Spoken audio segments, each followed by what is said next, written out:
Uh, I currently serve as Director and International Public Spokesperson for a global grassroots effort called 911 Pilot Whistleblowers, whose website is at 911pilot.org, and I encourage you to write that down. I'll mention it several times more because it contains all the information in detail that I'm about to give you here in about 15 minutes. But the purpose, we have that website. We also have a YouTube channel in 911 Pilots. But the purpose of the organization, if you want to fasten your seatbelts here, is to show that there were no Muslim hijackers controlling the 9/11 aircraft, but that the aircraft were electronically hijacked and remotely controlled through employment of a system called the uninterruptible autopilot that enables a remote source to take complete control of the aircraft out of the flight management computer and guide it to its designated target, whether that's a building or another location.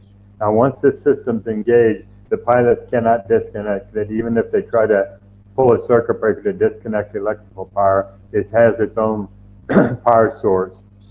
Now, one of the goals of our organization has been to recruit highly experienced pilots, whether they're active or retired, civilian or military, from around the world, who will attest on film that not only could these alleged Muslim hijackers not have flown the aircraft profiles, but that they could not have done them themselves. And we've been successful in doing that. And if you go to the drop-down menu on that 911pilot.org website, you'll see pilot interviews.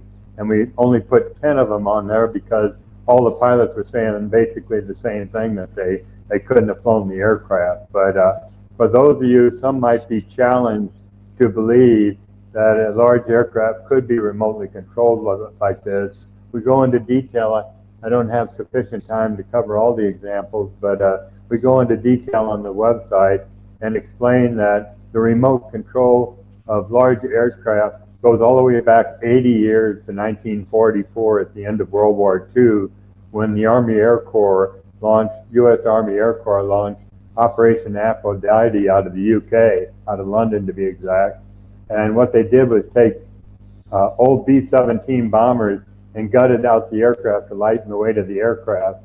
And they loaded it up so they could load it up with 30,000 pounds of Torpex, which is a highly incendiary compound.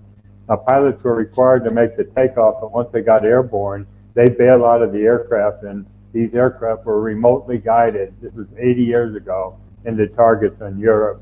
We also point out on the website that Joe Kennedy, JFK's older brother, was killed on one of these top secret missions when his aircraft blew up due to a malfunction before he had a chance to bail out.